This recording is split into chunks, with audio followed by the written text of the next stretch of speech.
Good morning, everybody. Welcome to the July meeting of the Lextran Board of Directors. I am wearing a mask right now just as a reminder that we are requiring masks on board any Lextran vehicle or Lextran service. And that is part of the executive order from Governor Beshear.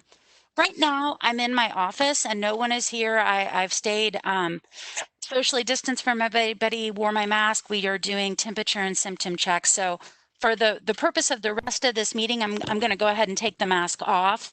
But I just wanted to remind folks that masks are required on board Lextran vehicles and in really any other place in Kentucky at this point in time.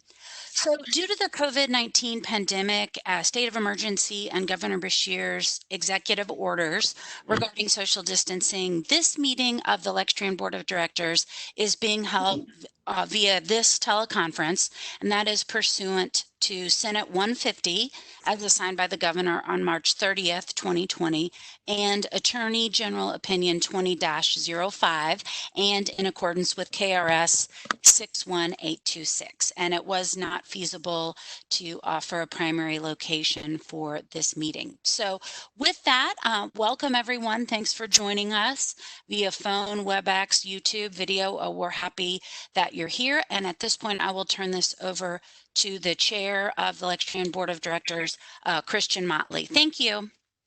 Thanks, Carrie. Good morning, everybody. We'll call this meeting to order. I'll start just very quickly by just calling roll, just to make sure we've got everyone on.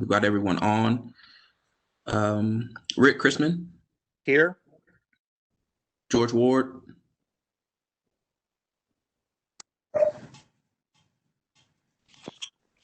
George, you may be.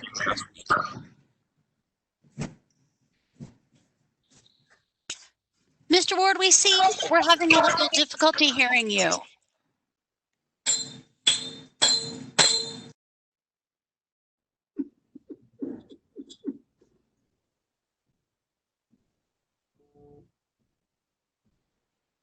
Well, I see you, George. I use visual confirmation. Let us know if you can't hear us, because we can't hear you if you're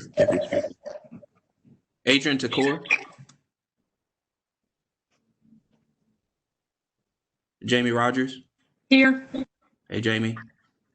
Harding Dowell. Here. Hey, Harding. Peggy Henson.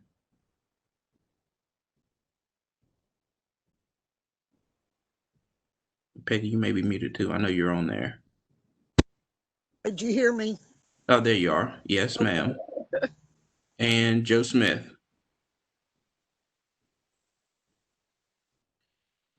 Great. We do have quorum, I believe. Do we have any public comment on agenda items?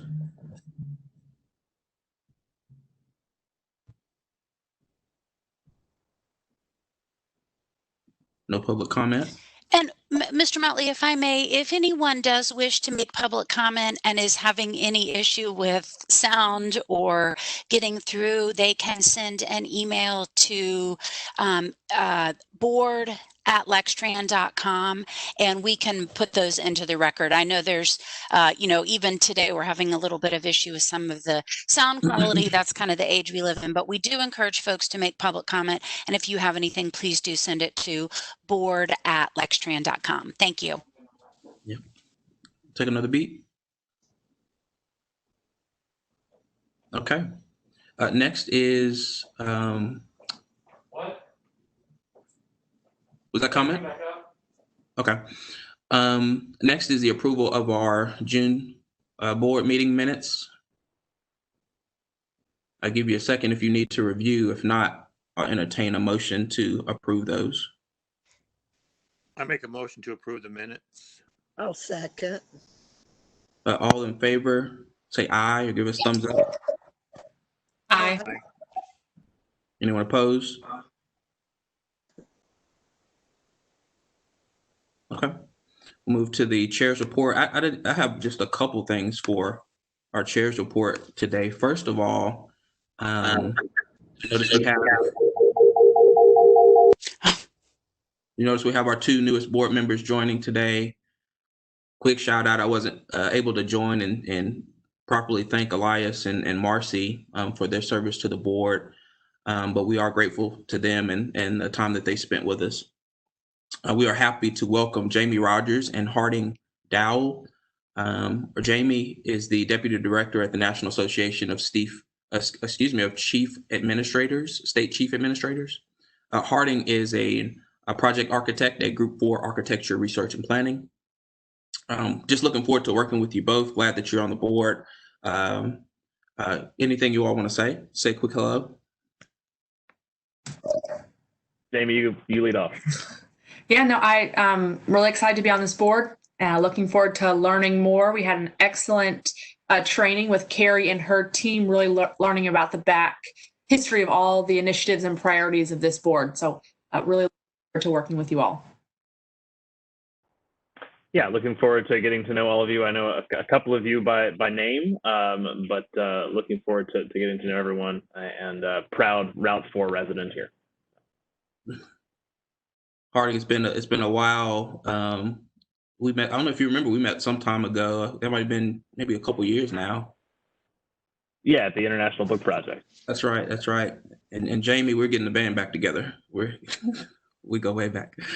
Grateful to have you all.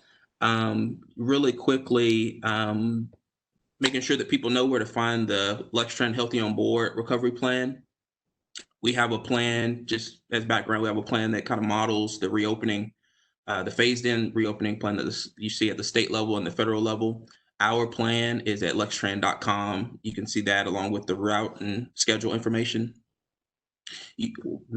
Currently masks are required for folks who are riding as passengers. It's a requirement that I hear so far folks are complying with, and so thank you for that. We are testing a prototype. You know, if you go to Kroger right now, you may see the plastic barrier in front of cashiers. We're testing a barrier that's very similar that helps to protect our operators. You all know that, especially when folks get on the bus at the front entrance and offer their fare, that's a very kind of intimate connection between the operators and the passengers. So we want to make sure that they have as much protection as possible. So I just want to make sure that you have that background. And then, you know, as always, it's been a very rough time. And our Lextran team has been a real steady hand. And so just grateful to everybody, our operators, our maintenance, and folks in the administrative building. So I believe that's all I have for our chair's report. Any questions there? If not, we'll go to the performance report. All right, if you could give me 1 second to get this pulled up.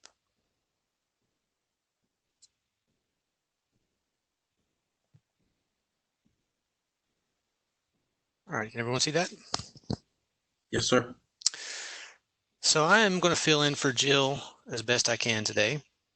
Talk about the June 2020 performance report. We start off with our mission statement. We serve people in our community with mobility solutions. Just give me one more moment, please.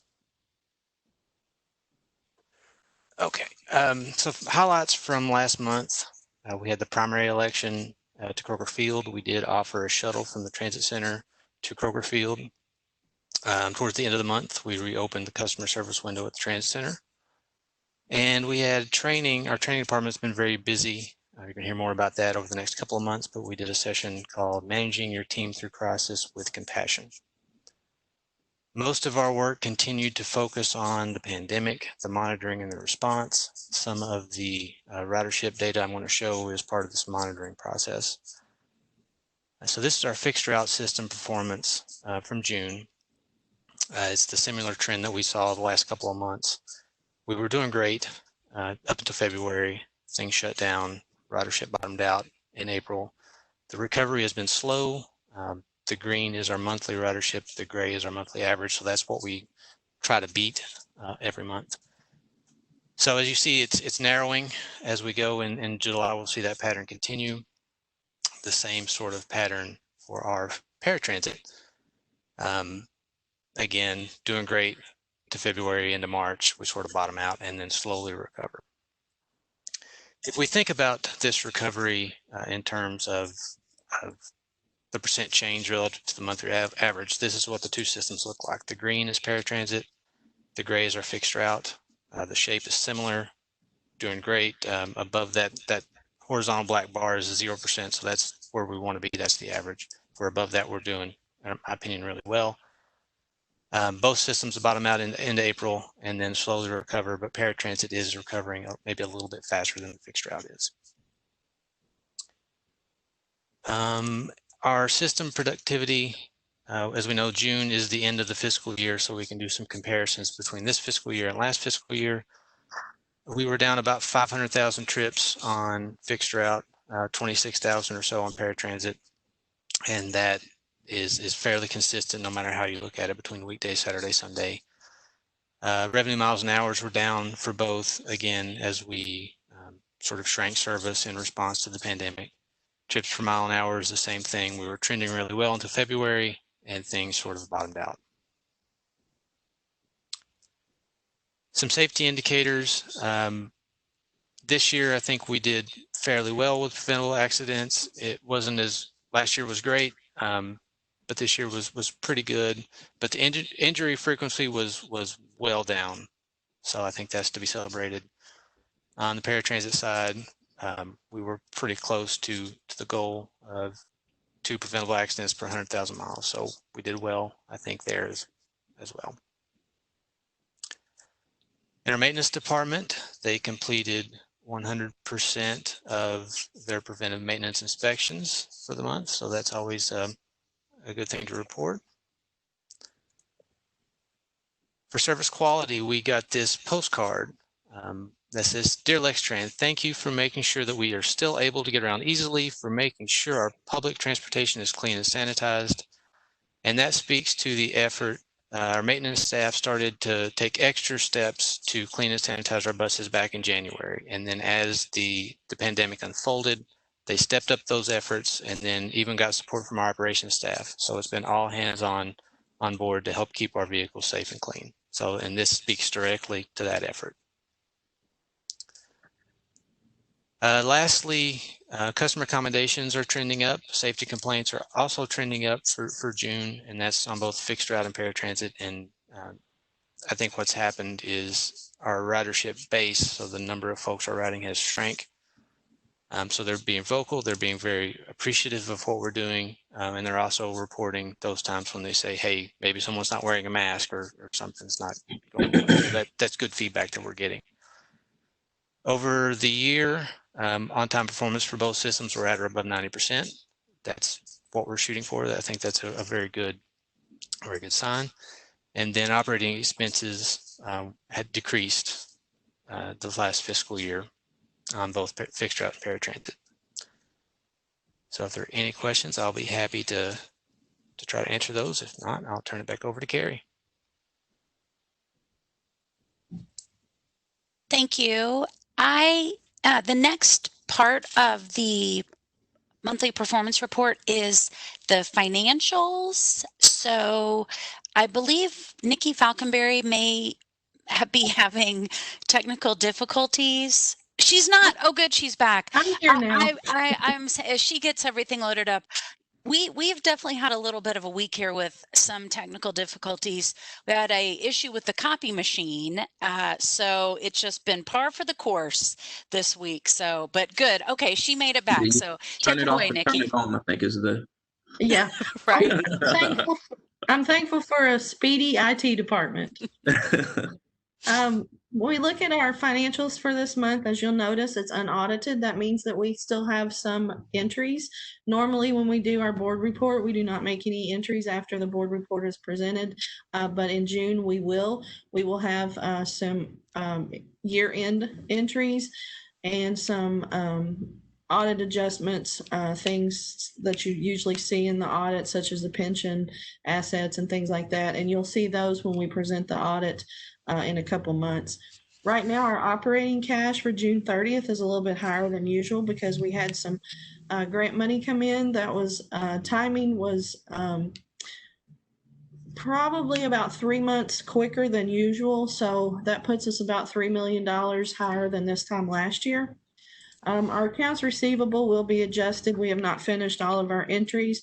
We will take, as you noticed, last year, the work in process was 0. That is grant purchases we have done. This year, we will move those work in process.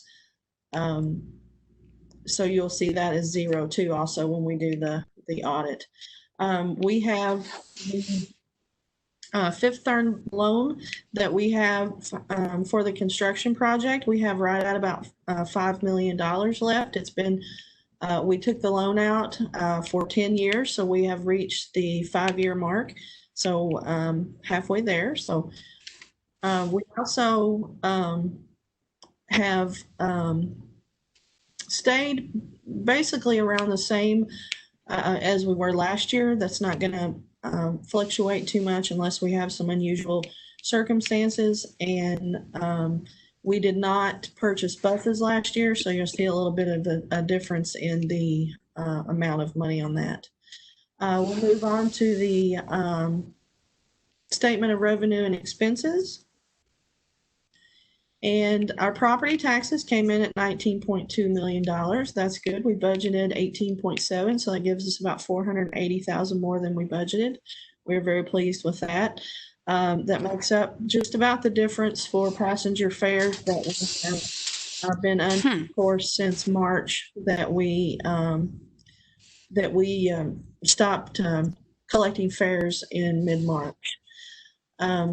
Our other revenue, you'll see the variance there. That is the UK money that, not all of that's UK money. Part of it's the lease payment that comes back to Lextran from Lextran Real Properties. We will make that entry also. And then the rest of that is from adjusting UK due to the COVID-19. We were very pleased with wages and fringe for the end of the fiscal year. We were under budget for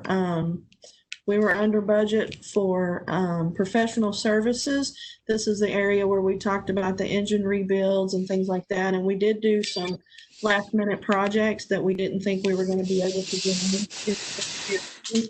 But we did, such as the parking lot restriping and things like that. We are under in diesel fuel. It's been running about $1.22 a gallon here lately, so that's been good. And our paratransit expenses are under budget. Obviously, we've still been doing the shadowing service, and they've been had some trip reduction, obviously, since the middle of March. But everything else is looking really good. We're really pleased with where we ended for year end, but I'll be glad to take any questions that you have. I have a question on the balance sheet. Uh-huh. And just on, I'm getting a lot of feedback. On the work in progress, when that gets zeroed out, where does it get added in? I think George has called in twice. I see 2 Georges. And I think that's what's, yeah, there we go. The work in process will get distributed to the assets. Part of that buses that we purchased and some equipment. So that will be moved from work in process to our assets.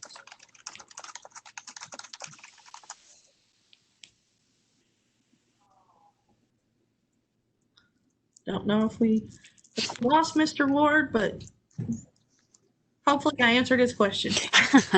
Any more questions? Okay, thank you.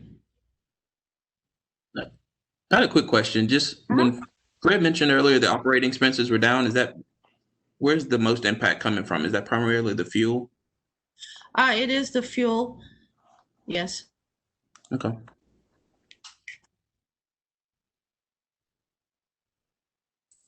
I think we're good. Thank you, Nikki. Okay, thank you.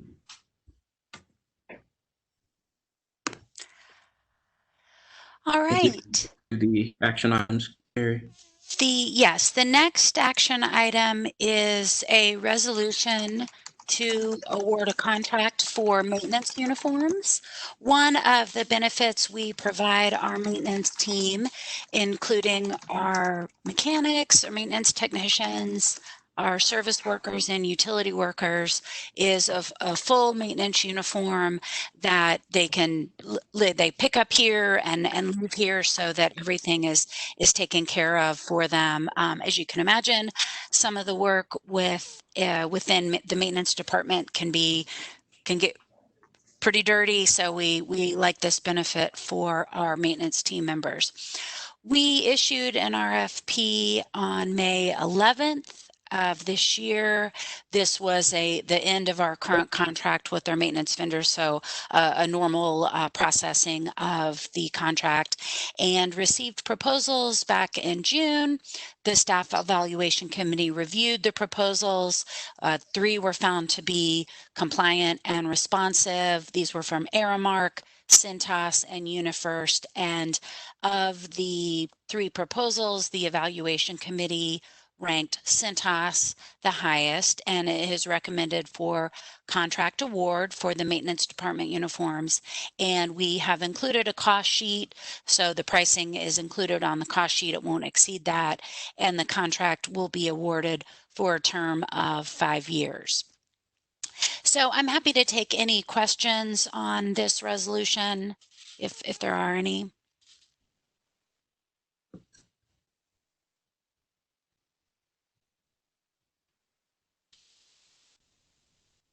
I There are move not to any questions. approve.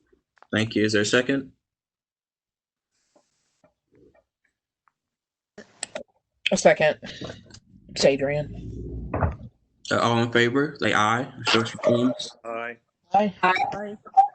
Anyone opposed? Okay, that one moves. I'm sorry, who made the motion? Who started? Hey, Rick. Thank you.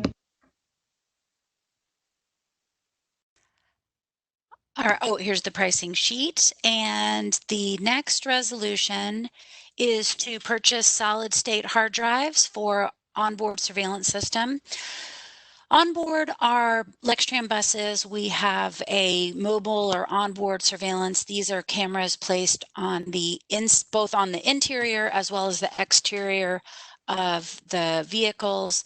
We purchased the original system in 2010 from a company called Verint, which was part of our overall fixed route intelligent transportation systems, or ITS service, to Avail. So that included a company called Verint back in 2010. And since then, Verint has changed names. They are TSI. And this contract, or this resolution, is to purchase 65 solid state hard drives to replace aging hard drives that are part of our onboard surveillance system. So the hard drives are similar to what you see on a laptop or a desktop computer. They're a way to record the video while the bus is in motion, traveling throughout its route. And the goal here is to have a little bit of a sturdier hard drive, because as you can imagine, your laptop doesn't quite get as much exposure to the elements or vibrations as you would on board a vehicle. So the price for each hard drive is $817. We did do a cost analysis to ensure that this was a fair and reasonable price, but we are purchasing these through the TSI, which is our onboard surveillance vendor. So the total price, $53,180. Labor and installation will be completed internally by Lextran staff, and the source of the funds are from the budget is our 2021 capital budget, and it's the ITS technology services line item. So happy to take any questions. I may defer any technical detail questions about a 4 terabyte solid state hard drive to Alan or Fred, but I'm happy to take any questions about the overall resolution. Questions, anyone? Carrie, and I may have missed this. Where's this company based out of? I don't know. John Gibbons, do you know where they're based out of? If you're on and can quickly answer. Yes, they are located out of Pennsylvania. Yeah. Avail, which is our overall fixed route integrator, is also in Pennsylvania. So, but okay. Okay. This is Rick. I move to approve the resolution. Is there a second? I have a question. Second. Sure. Go ahead, Peggy. I was curious about the sole source provider. Would there be ongoing maintenance of these, that there would be a cost involved, or? There is ongoing maintenance cost. The majority of the cost is this capital piece, and we have internal staff that can do most of the ongoing maintenance. Since this is not the current hard drives have been replaced over the course of 10 years. So this we have replaced some, but we feel like this is the best course of action to keep everything as up to date as possible. But hard drives, especially on a vehicle, don't have, a long lifespan. So, but we did check to see if there was a, better price on the open market, if you will. But there would still be some configuration from TSI with the hard drives as well. Okay, I'll second the motion. Thank you, Carrie. You're welcome. Any other questions? Just making sure. Okay. All in favor? Aye. Or show your thumb. Aye. Aye. Anyone opposed? Great. So moves as well. The next resolution is an update of the bylaws of the Lextran Board of Directors. These were very, very minor changes that includes updating the address to 200 West Loudon. We made some changes in Article 5, Section 4, referencing the Chief Executive Officer. And then there was Charter Appendix A was listed, I think, as just maybe sort of a typo from other versions, so we deleted that.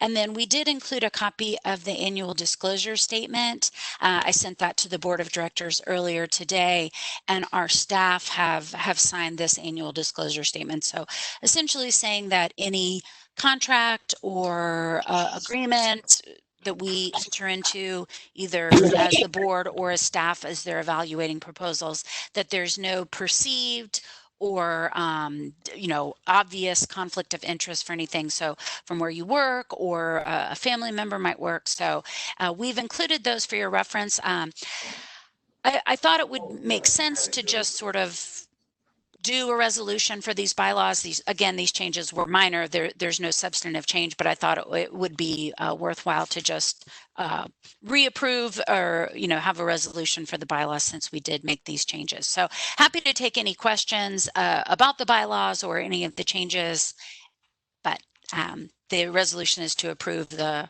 bylaws of the Lextran Board of Directors.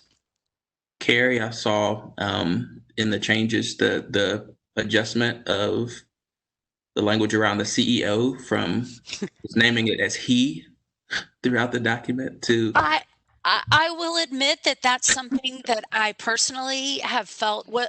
Honestly, I felt that was important to change because there was no other gender-based pronouns throughout the document, and it certainly made sense to be a little more gender neutral throughout the document.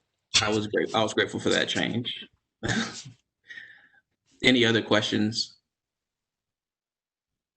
Is there a motion? Approve Peggy Henson. Ms. Peggy, is there a second? Jamie Rogers seconds. All right, all in favor? Say aye. Anyone opposed? Oh, as well. Mr. Motley, if you are amenable and the rest of the board is amenable, I would suggest that we move the officer elections up to right now on the agenda just to take care of any other remaining action item if everybody's amenable to that, and then we can move on to the strategic planning presentation. So we have our attorney, Ann Tyler Morgan from McBrayer. She's on the phone if there are any Robert's rules or procedural issues, but I would turn this back to the board if you're amenable to have our annual officer elections. That's fine with me. Yeah, this is George Ward. I'd like to make a motion to name the following as Transit Authority board officers for the coming year. Christian Motley as chairman, Adrian Thacker as vice chairman, and Nikki Falconberry as the secretary treasurer.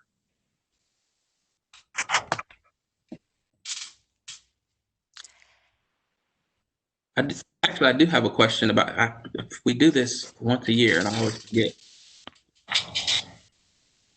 Do I still call for the, like, what's the? That's where I'm hopeful that Miss Morgan or someone who is more familiar with the Robert's Rules of Orders, because I actually had that very thought, is I assume that you stay as chair until there is an official vote, but if we have done something outside of Robert's rules, I apologize, but I think you're okay to call for the vote still. But please, somebody chime in if that is not the appropriate course of action. Yeah, I'd ask if there a question or comment. If not, we can entertain a motion. I'll second the motion. Excuse me a second. Thank you. All in favor? Say aye. Aye. Aye. Aye. Aye. So I got you, Peggy. Anyone opposed? Okay, that motion carries. Thank you all. Excellent. Thank you. Congratulations. Appreciate everyone's service and willingness to move that on the agenda. I thought that just might be a little easier flow with the action items. So if everyone is all right, we will move to an update on our strategic planning outlook for this upcoming fiscal year and sort of closing out the calendar year of 2020. So we every few years we have undertaken a strategic planning update going back at least to 2005, 2012. So this is an ongoing and continual process, not necessarily undertaken every year or undertaken each year with a really in-depth, long, drawn out study. And really strategic planning is intended to be a quick and sort of give you some focus. So the most recent undertaking was in 2018. And with that came our mission statement and our branding program. We instituted 3 key pillars. I'll talk a little bit more about those. And then this year we did an update starting in January, if anyone remembers, January of 2020 this year, and met as a group, went through a workshop, also met as staff, and then the pandemic hit. So we've had just a little bit of a slower process for this update for this strategic plan than maybe anyone would have planned, but had that work session back in January, had a facilitated meeting with Lextran staff. We followed a similar format and process for each of those, where we talked about advantages, trends, challenges, opportunities, and strengths. Also have done a presentation back to staff and a presentation back to the board on sort of the results of those. I did a quick assessment amid and sort of with the COVID pandemic happening right now of what we might be able to accomplish or what we want to accomplish. And then now we're here at this presentation. So what we found is, we have a lot of great work to celebrate. And I'll just run down quickly some accomplishments because this feeds into our strengths and our advantages, which can provide input into challenges or things that we, maybe need to address.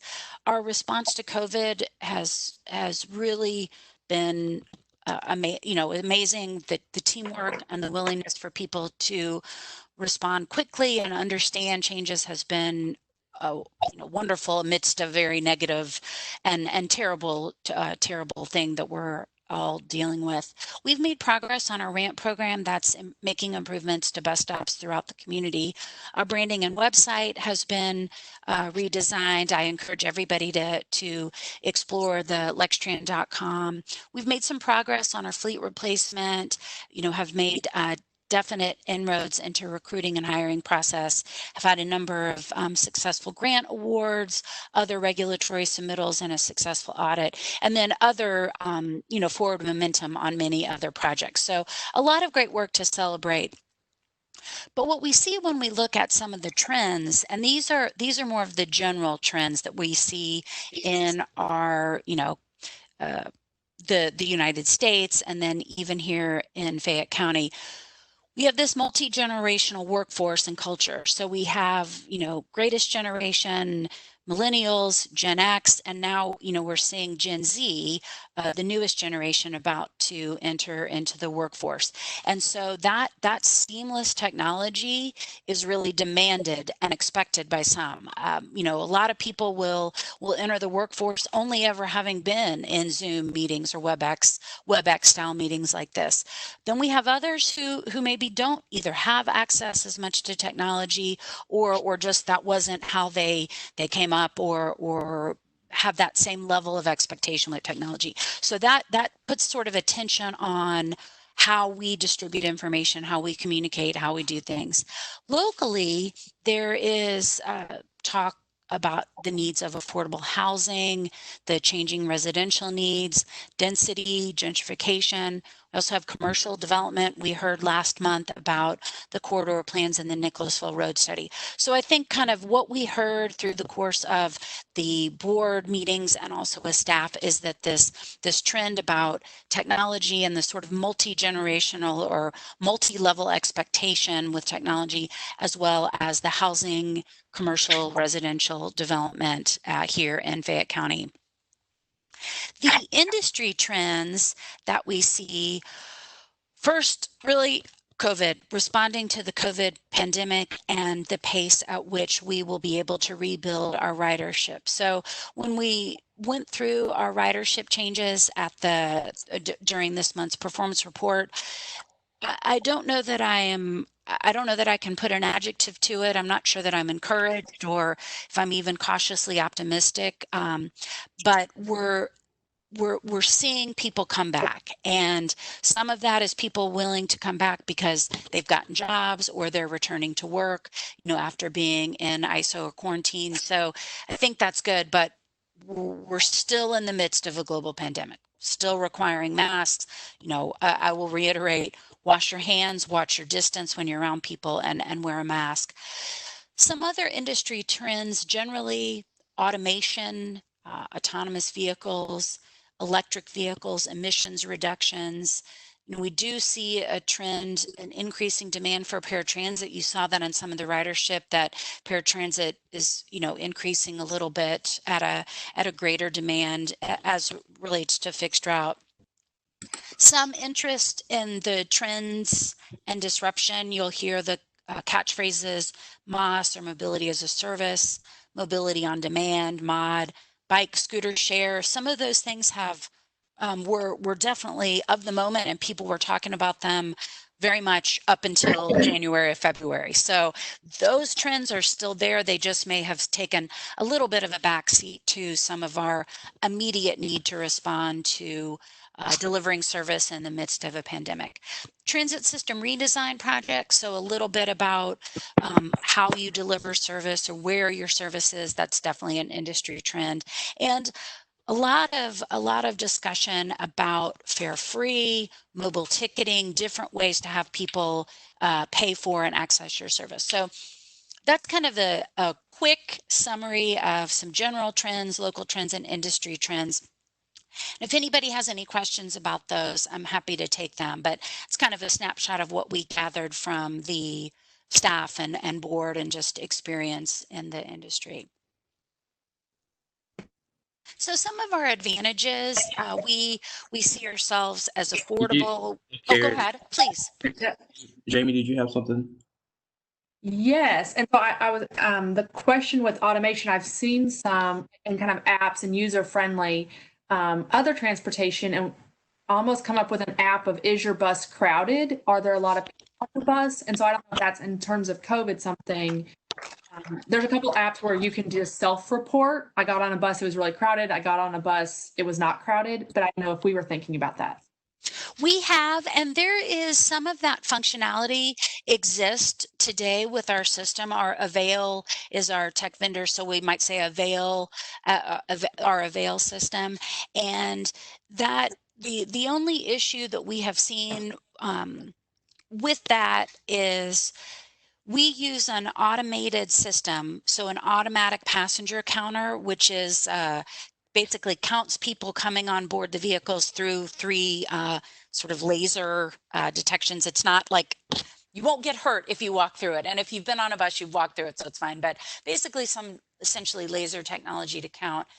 Those numbers can be off ever so slightly. If you board a bus carrying a child and maybe you have a backpack, the passenger counter may not count those precisely, but we do have that technology in place and are looking at ways to really, try to make that information as accurate and reliable as possible. But we have that in place right now. And so someone can get online and look, this bus is crowded, this is not crowded, or is that only an internal access? We have that. You can, but sometimes we don't have that feature turned on the MyStop app, and that's the Avail MyStop app. But we have been in discussion right now about how to get that data accurate so that we can put it out there and promote it too, because I think the key piece is promoting it. Yeah, excellent. Sounds like really good conversations getting that available to the public. Thank you. Awesome. All right. So advantages, we see ourselves and we hear from the community, affordable, accessible, dependable. We operate on a set schedule. You don't need a cell phone. You don't need a credit card to use our service in comparison to some of the other service delivery methods. A key advantage and something that we're really proud of is we have professional, well-trained and safe drivers. They go, a drug and alcohol program, defensive driving. So we're really proud of our coach operators because of their training and, the reputation that they help us provide in the community, that we have professional drivers. And we hear, we're a great choice for special events. UK Games, Keeneland, again, with those special events not happening, that advantage is maybe a little bit more neutral, but we do hear a lot of great feedback on that. And our sustainability efforts towards environmental and fiscal sustainability are some of the advantages. But with advantages, you always have room to improve or areas for improvement. And this is one where our internal staff, our staff in the internal meetings, we were honest with ourselves, and sometimes you don't want to hear it, but we want our service to be more direct and more frequent. We know that we have an aging fleet and we want to be able to work on, having newer vehicles in our service delivery model.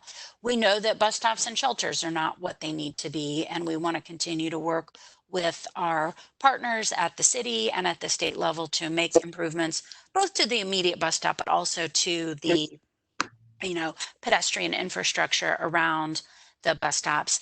And then the transit center, I think our last COA back in 2015 that had the line, the transit center's design could be described as utilitarian, was the nicest way to describe the transit center. So it's in need of an upgrade, and we have put in some grant applications for that. And then, one of the other places where we know we want to improve is just that comfort level and familiarity with Lextran for new and potential riders. A lot of feedback I hear is, well, I'm not exactly sure how to use Lextran. I don't know where it goes. So making sure that everybody understands what we are and what we do, I think will help with new or maybe potential riders. So kind of just to sum up, to synthesize our challenges and also the trends is one of the things, we want to be able to increase frequency. We want to be able to maximize our existing service, attracting new riders. So just put a lot of these things, but those were the top things. Like the bigger words mean that more people felt like that was an important thing, a challenge that we had is being able to increase frequency, maximizing the existing service, attracting new riders, others. And then we'll just have to add that our biggest challenge right now is responding to a global pandemic. So everything that we try to do is going to have that layer of making sure that we're operating safely and effectively in the midst of this pandemic. So when please. I apologize if you mentioned this before. Can you remind me, so that word cloud, for example, is that drawn from the board conversations, or is that drawn from staff conversations, or is it some of the mix? That challenges was drawn from the staff meeting where we did the exercise with listing the challenges and then people indicating, with a tick or a sticker, which one everybody thought was the highest.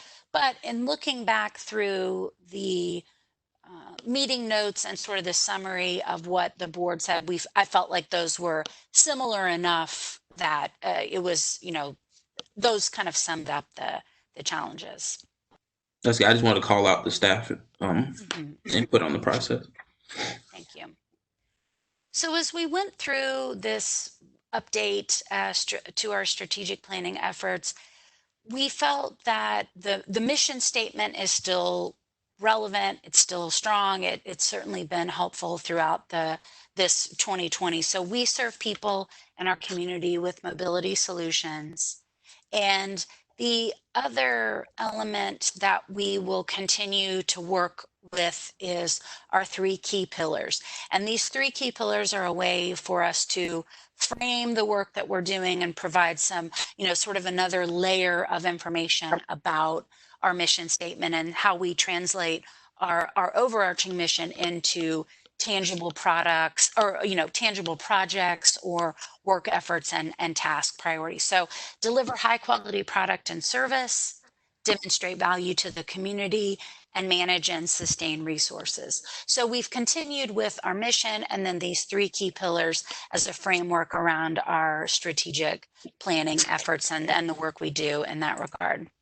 So some updates based on these priorities and these key pillars is under the delivering high quality product and service is to we're underway with the comprehensive operations analysis, and we will be able to take some of the key ideas from the staff and from this strategic planning and feed those into the work that we're doing on the comprehensive operations analysis, and to some degree with some of the work that's being done on, Nicholasville Road with the Imagine Nicholasville Road corridor. We also have the transit center improvements. So on Vine Street and the platform area, that is the project that is a part of the Town Branch Trail. And so that is underway, albeit a little slowly, but that's happening right now.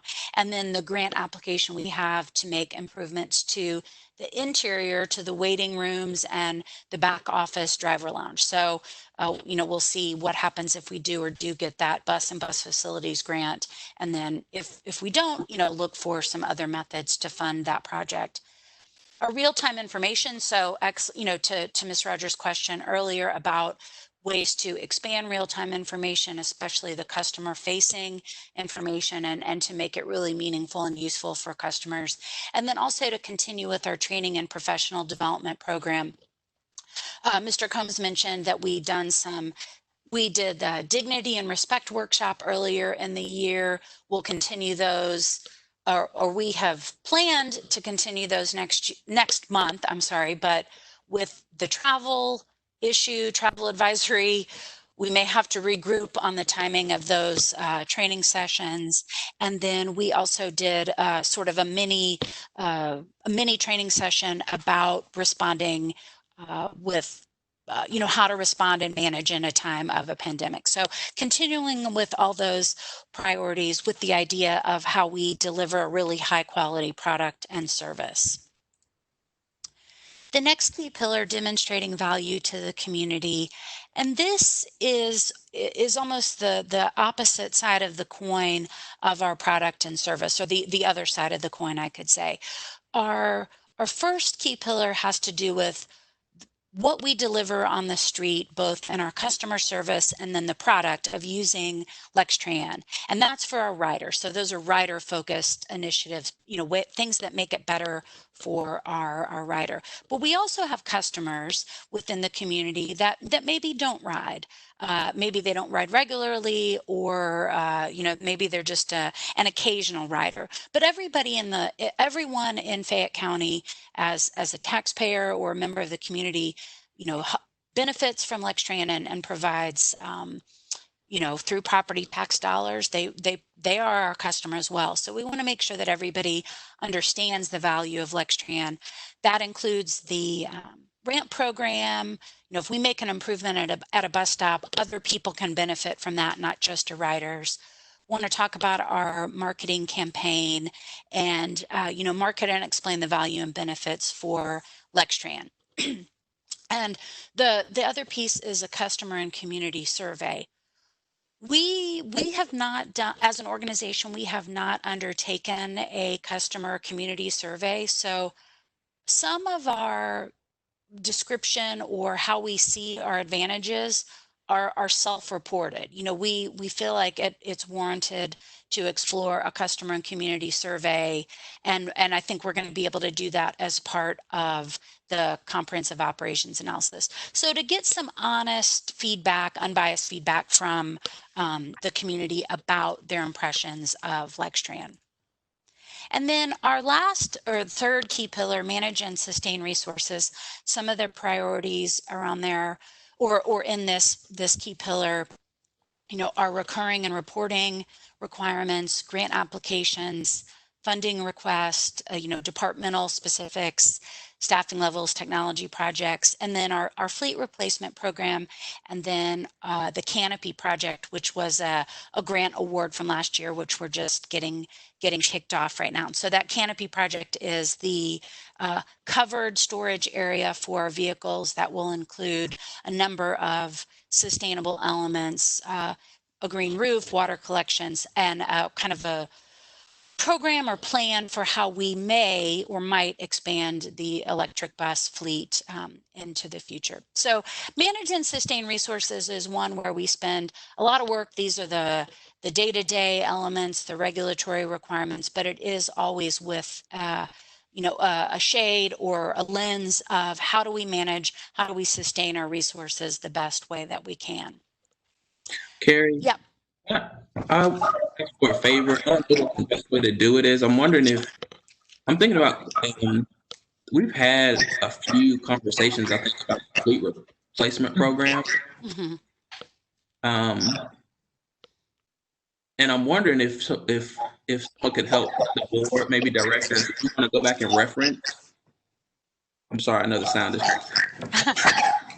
If someone could help us go back and reference like which month, or I'm just thinking about identifying the packet that may have the slides where we talk about the fleet replacement program, just to get us grounded as we continue to have these conversations. Or maybe somebody just has the slides ready somewhere and can shoot them back around.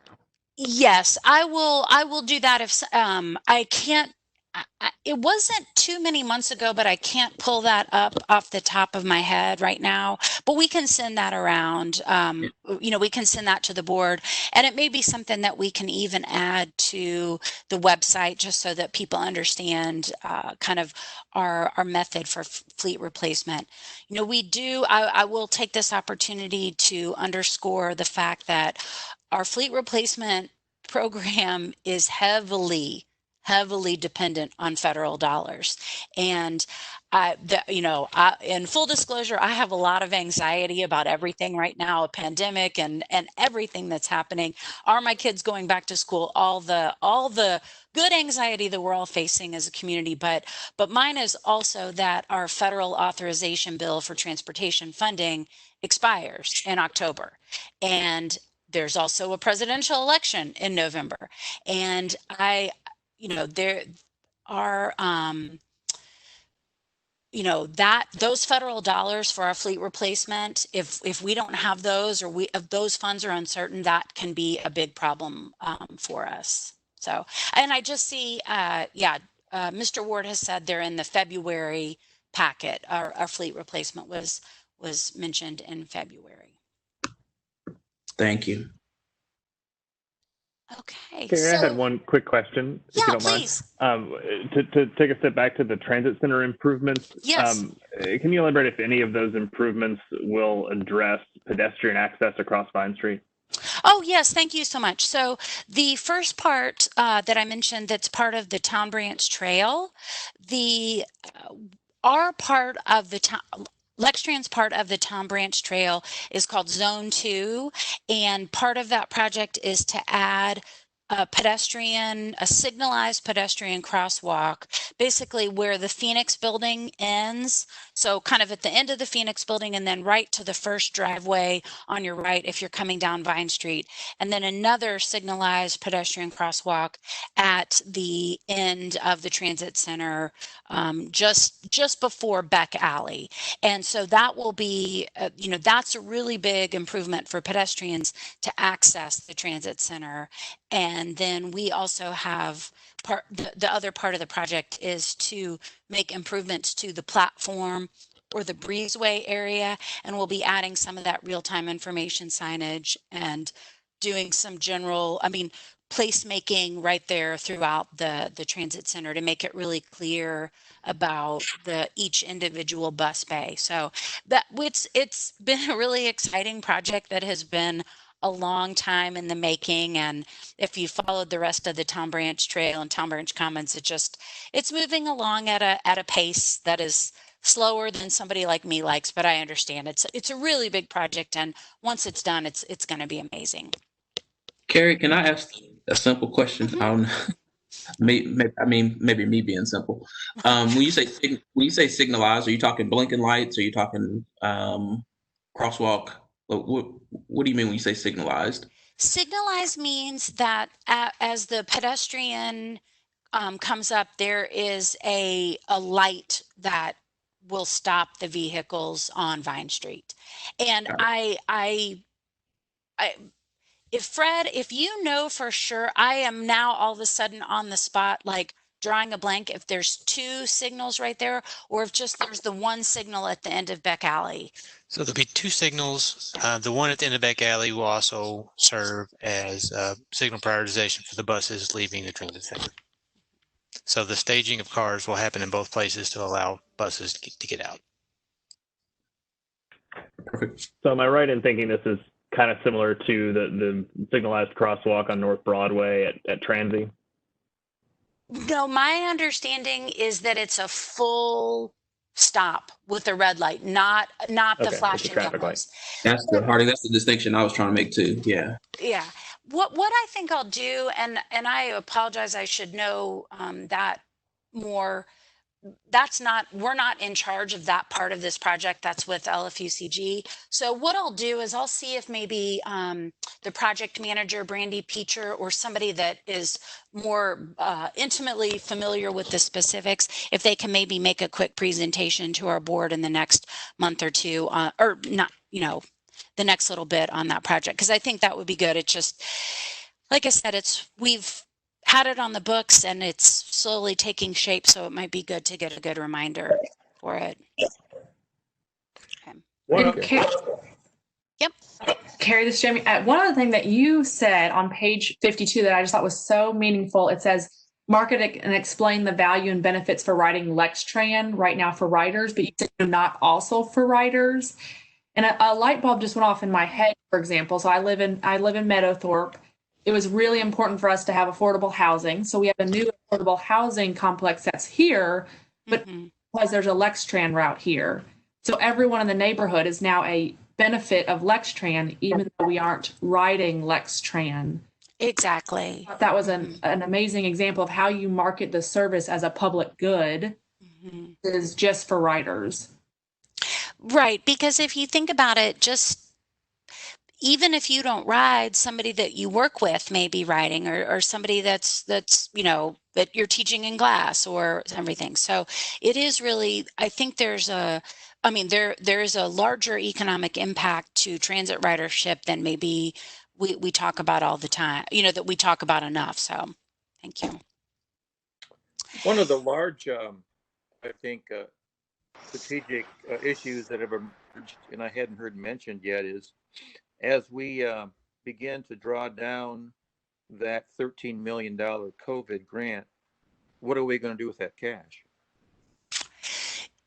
Yes, and the hope is that the economy recovers quickly and that our ridership and fare revenue bounce back quickly, and that we do have some cushion or some ability to work on some of those projects. But until we know what's happening with fare collection, ridership, how long the pandemic lasts, the impacts of that pandemic from a staffing standpoint, and then the property tax impacts, if those decline, those will more than likely decline and be delayed. And then, as I mentioned, about the federal dollars.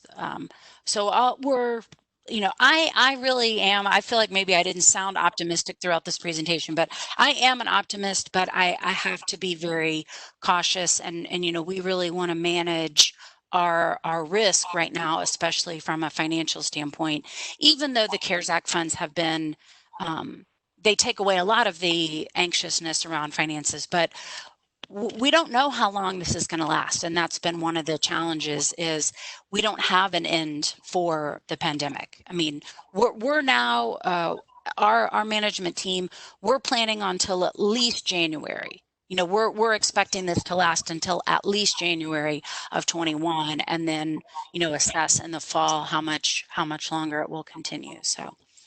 Well, I'm disappointed to hear that, because, okay, if it ends in January, we're still talking $13 million. I mean, our fare revenue has never been a big part of our overall revenue, and it's I think it's unlikely that property tax revenue will go down. In fact, with the last the financial show, the property tax revenue was above budget. So I really think we need to start talking about what is our plan with all that money. I agree, and I there's a part of me that shares your optimism, but I think I'm not optimistic. I'm just being realistic. We need to talk about that. Okay, great. Well, do we not? I mean, shouldn't we be talking about that? It's not on our list of strategic issues. Right, and we want to, again, the some of our focus is changes or has a lens of being able to respond to the pandemic and make sure that we are, financially secure and sound coming out of it, however long it lasts. But I agree with you. And when we can, I think this is a great step to begin the discussion about how we, refocus and other projects that we work on through the CARES Act and through our recovery from the COVID pandemic. So that's a great next step, and that's an excellent segue into this slide about. Well, I think the issue is do we spend it or do we keep it in the bank? You know, that's Right. kind of a major thing we need to decide as a board. Right. Definitely. Well, Rick, I Okay. think that's a false binary. I don't think we have to do one or the other. I think there's a likely balance of those two. Would you agree? I agree. We need to talk about it, and we haven't, and it hasn't even been mentioned. And no, it's not binary, but if we're worried about the future, we should probably consider keeping it in the bank. We are worried about kind of our cash flow into the next 5 years is going underwater, and I think we should consider. Yeah, I think that's a major issue right now that we need to really think about. And so, and one thing I think to add is January is also optimistic. I think some of the things that we've saying is that the bigger implications are going to be in 2021 and 2022. A lot of real estate can't be moved fast. If people are getting rid of real estate, it'll be a long-term conversation. So people who are selling off corporate real estate will take 2-3 years before we budget impact is really being forecasted long-term. Mm-hmm. Yeah. Yeah. Agreed. And maybe I shouldn't have even said January. I just mean that we anticipate, masks. And so, all those things that we're dealing with at least until January. So, I have some questions. Yeah, great. Please. I am concerned. I know, the 13 million from the CARES funds. I think that it probably should be rainy day fund, or till we better know what, where we stand. But, and I'm concerned with the fleet replacement program. If we're not on top of things, we don't put money in the budget, new vehicles, and we rely on those federal funds, that it's going to put us in a bad situation. I know I brought this up during our budget talks, that I feel like the fleet replacement should be in the budget somewhat. And then if you get the federal funds, great, but better safe than sorry is the way I see that. And go ahead. What I was going to say is I agree. And I think our immediate challenge to being able to be responsive to these questions is I don't know. And I think, but what I will suggest that we do is either in August or September, that we come back with at least the sort of broad strokes of the paths that we will go down with regard to the cash reserve or fund balance, how we can manage the sort of the fleet replacement program, kind of like the minimum and the maximum, and what we do. And then the other is how that sort of balance between the CARES Act funding and maybe new projects, if things, lean to our favor. So that maybe in the August or September timeframe, we bring those back.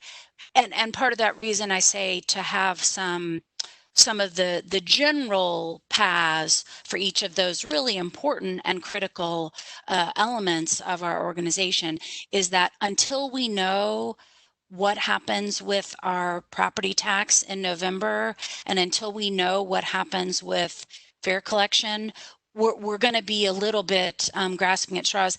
And again, I would defer to the board, but I wouldn't want to make a recommendation too quickly that puts us at risk when we can maybe, let's wait 3 or 4 months before we get into the real specifics and the specific dollar amounts. But I do think it warrants to come back in the next month or two with some general, those 3 subject areas, and move forward with that. Does that sound amenable to the board, that we sort of revisit this with more specifics, but not maybe down to the dollars and cents and exact penny, because we won't really know until maybe November, December about our local funds. And we will have at least some indication of where the federal funds are at that point. Maybe have good news back then, in November.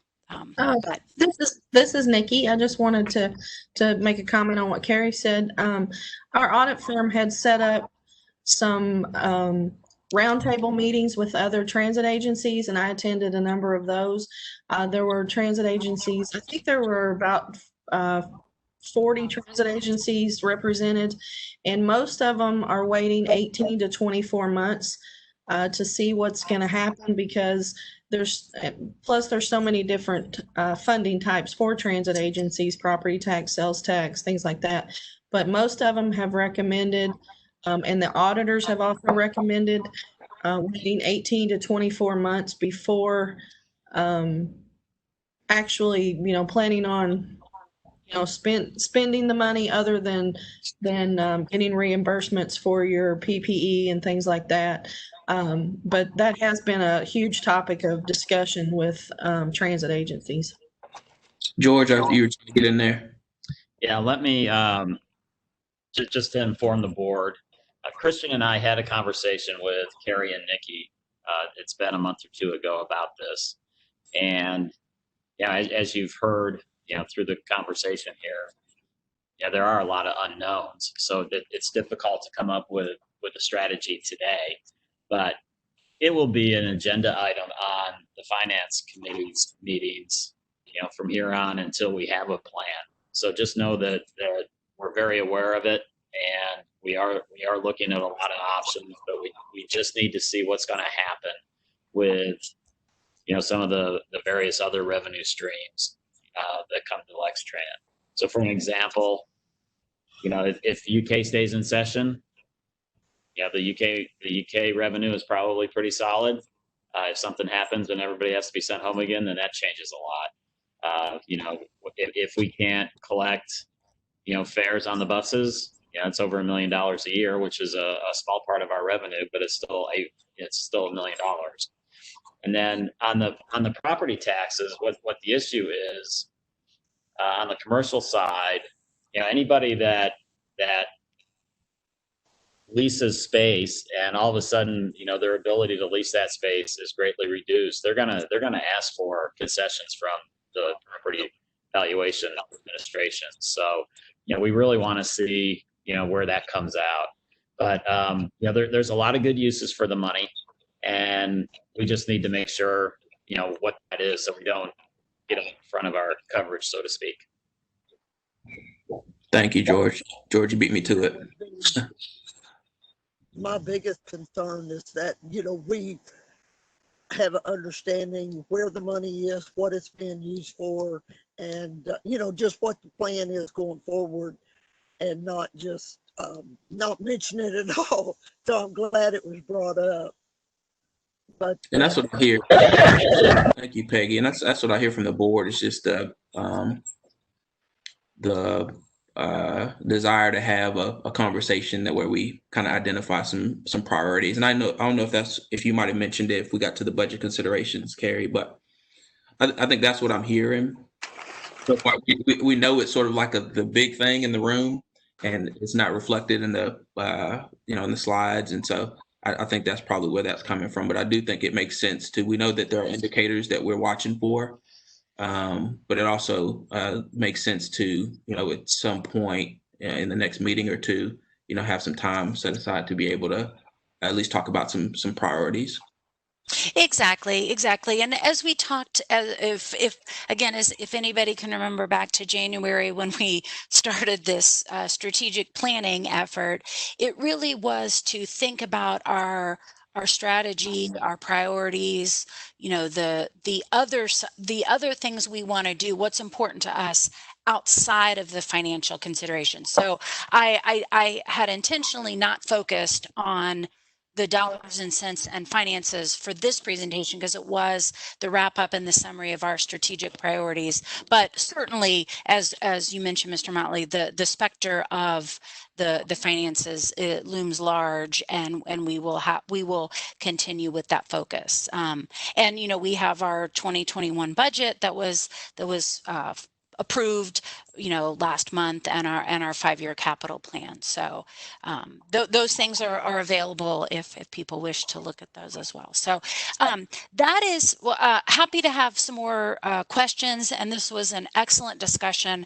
I really appreciate everybody listening and providing feedback. This was great. I love the engagement. You know me, I can talk about transit forever and Lextran on and these video calls, I've got to make sure that I let people ask questions. So thank you for everybody's time and attention. And that is the end of this presentation right now. So I don't know that we have any other business items on the agenda. There's no change order, new business proposed agenda item. So that's it. I just had one last comment on the strategic planning update, Carrie. It's just, I was looking at the particular piece around continuing to engage stakeholders. Mm-hmm. And I wonder, I know that we mentioned the community survey, which I think is important. And then I also wonder if we've identified, like who our key stakeholders are. I don't know who they might be, but like Kentucky Refugee Ministries, UK, maybe the school district. And just, I wonder about those specific stakeholders that we might reach out and engage, and how we might benefit from their input as well, in a very kind of specific and intentional way.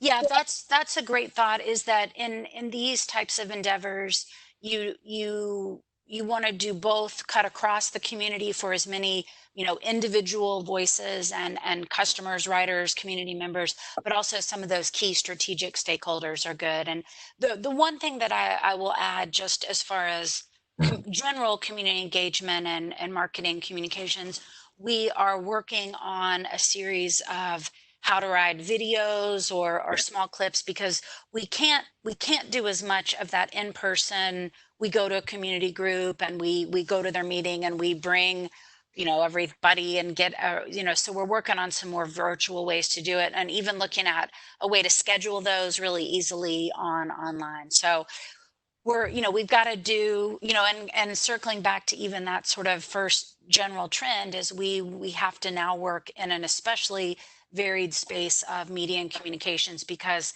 some is virtual, some is online, some people want, face-to-face interaction. So we got to cover the full range of marketing and communication needs, both for the survey, but just in general for what we're doing. Yeah. Well, thank you, Carrie. There are no other thoughts there, as Carrie mentioned. I have a question for Carrie, I guess, if she could provide me an update on the refinancing of the administrative building. Sure. We have not had a finance committee meeting, so I was going to bring that back to the finance committee at the next meeting in September. We did not. The evaluation committee rejected the one proposal that we received, so I was going to bring that back to the finance committee for their recommendation on next steps. I think when we originally voted on this, it was like 6 months ago. Yeah, so we went out for a proposal to refinance the commercial loan. We got one proposal back, and then that one proposal was rejected by the evaluation committee.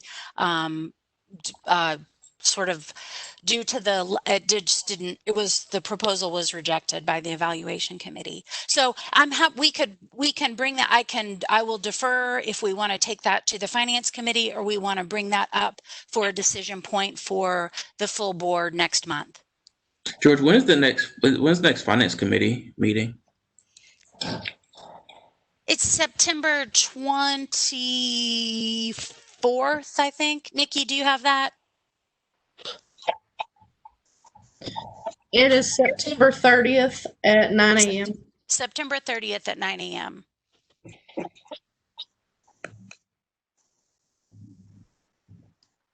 Okay.